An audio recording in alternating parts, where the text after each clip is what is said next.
প্রতিমাটা অনেক সুন্দর, আনন্দ পাইতেছি, ঘুরতে এসে অনেক ভালো লাগতেছে। দেশটা যেন ক্রমান্বয়ে যেন আরো উন্নতি লাভ করে, মায়ের কাছে আমাদের এই প্রার্থনা। অন্যান্য বছরের তুলনায় এবছর আমরা প্রশাসন থেকে খুব সহযোগিতা পাচ্ছি। বছরব্যাপী অপেক্ষার প্রহর শেষে শারদীয় দুর্গোৎসবের আনুষ্ঠানিকতা চলছে। মহাষষ্ঠীর সূচনা মণ্ডপে মণ্ডপে উৎসবের পরিবেশ। মুন্সিগঞ্জ জেলার টঙ্গিবাড়ি উপজেলায় 51টি পূজা মণ্ডপে এই দুর্গা উৎসব অনুষ্ঠিত হচ্ছে।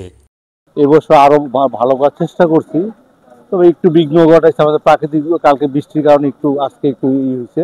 তো লোক সমাগম আমাদের যথেষ্ট। হিন্দু, মুসলিম, বৌদ্ধ, খ্রিস্টান সবাই মিলেমিশে সুন্দরভাবে যেন থাকতে পারি এবং দেশটা যেন ক্রমান্বয়ে যেন আরো উন্নতি লাভ করে, মায়ের কাছে আমাদের এই প্রার্থনা। সব জায়গায় শৈল্পিক প্রতিমা নির্মাণ করে নজর কেড়েছে শিল্পীরা। পূজা মণ্ডপগুলোতে হাজারো দর্শনার্থীদের সমাগম ঘটেছে। পরিবার পরিজন নিয়ে মণ্ডপে মণ্ডপে প্রতিমা দর্শন করছেন সাধারণ মানুষ।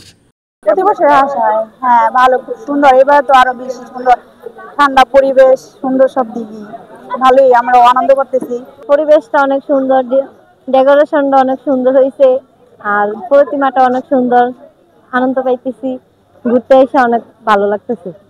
প্রতিটি পূজা মণ্ডপে বিভিন্ন আইনশৃঙ্খলা বাহিনীর নিয়ন্ত্রণে রয়েছে। এই দুর্গোৎসবকে ঘিরে কোনো ধরনের অপ্রীতিকর ঘটনা যেন না ঘটে, তার জন্য প্রশাসনের পক্ষ থেকে সব ধরনের নিরাপত্তার ব্যবস্থা রাখা হয়েছে।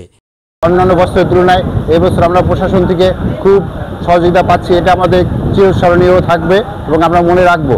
আমাদের এখানে প্রতি বছরের ন্যায় সুন্দর জাঁকজমকভাবে আমাদের শারদীয় দুর্গাপূজা অনুষ্ঠিত হচ্ছে।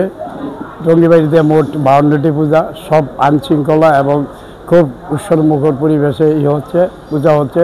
আমাদের কোনো অসুবিধা নাই। এই উৎসবকে ঘিরে পুরো শহরকে রঙিন করা হয়েছে আলোকসজ্জার মাধ্যমে।